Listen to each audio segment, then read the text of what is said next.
China, as a major player in global development, has recently made a surprising move. The government has begun halting many significant development projects in advanced regions, and even some trade development initiatives in coastal cities have been postponed. What is more astonishing is the shift in focus towards improving infrastructure in the less developed western part of the country, particularly in Xinjiang. In August, the Chinese government revealed that 25 state-owned enterprises partnering with Xinjiang will collaborate on more than 180 projects with a total investment exceeding 2.4 trillion yuan. These projects will target key sectors such as energy and infrastructure, aiming for completion by 2028.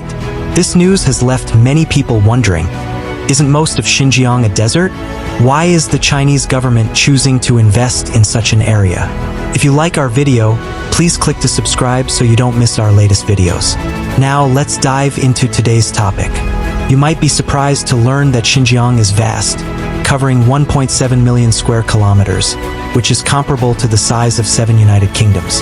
However, it is important to note that a significant portion of Xinjiang is desert, with around 440,000 square kilometers, making up nearly 64% of the desert area.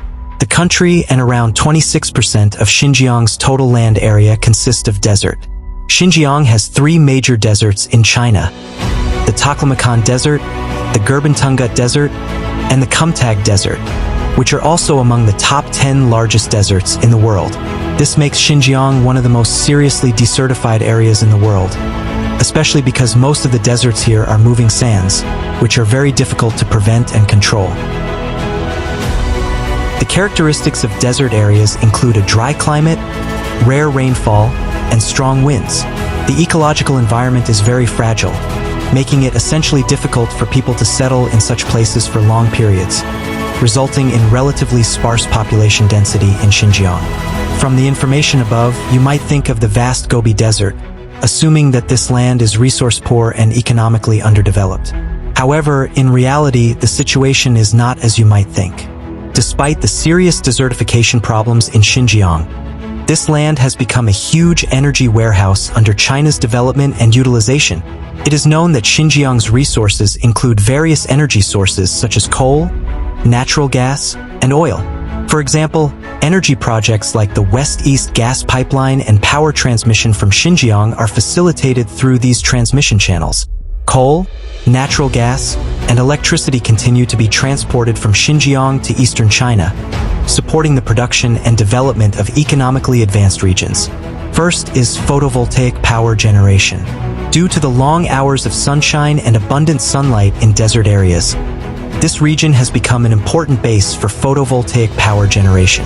Based on the latest information I have obtained, Xinjiang currently has 2 large photovoltaic power plants: the Midong Urumqi Photovoltaic Power Plant and the Shache Photovoltaic Power Plant. The Midong Photovoltaic Power Plant is the largest single photovoltaic project in the world, with a total installed capacity of 3.5 million kilowatts and an area of about 200,000 hectares, which is very large. The installed capacity of the integrated Shache photovoltaic power plant is 2 million kilowatts, and it is connected to the power grid.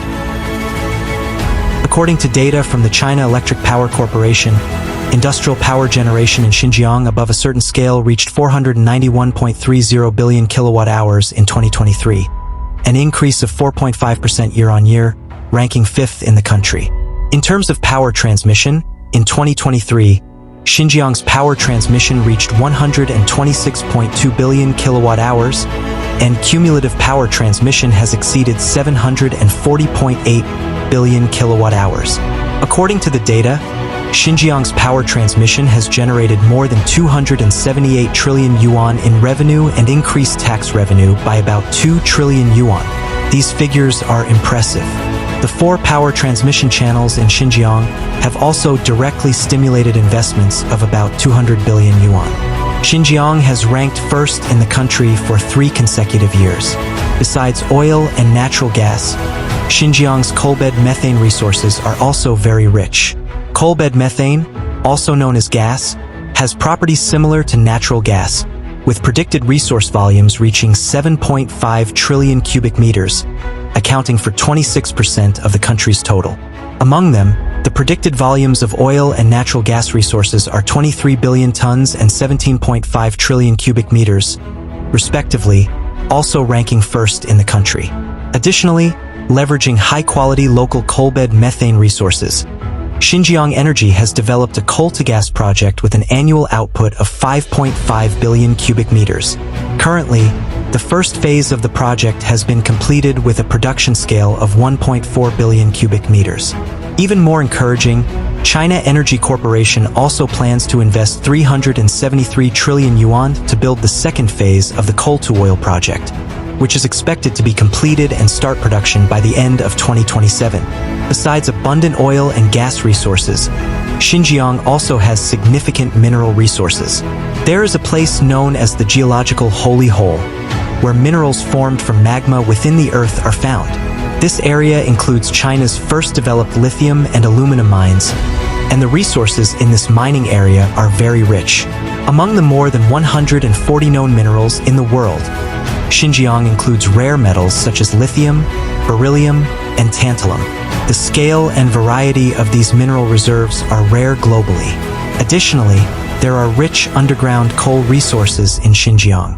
According to data from the China Coal Administration, Xinjiang's coal resource reserves are predicted to reach 2.2 trillion tons, accounting for 40.6% of the country's predicted reserves.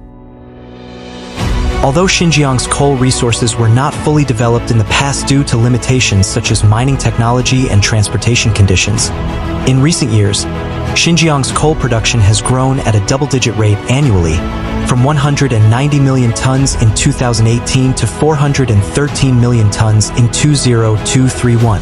According to the plan, by 2025, Xinjiang's annual coal production capacity is expected to exceed 460 million tons, and its output will exceed 400 million tons. From the various energy resources mentioned above, we can better understand why the Chinese government and companies are willing to reduce investments in developed cities and instead invest 2.4 quadrillion yuan in this western region, where even the infrastructure is not yet complete.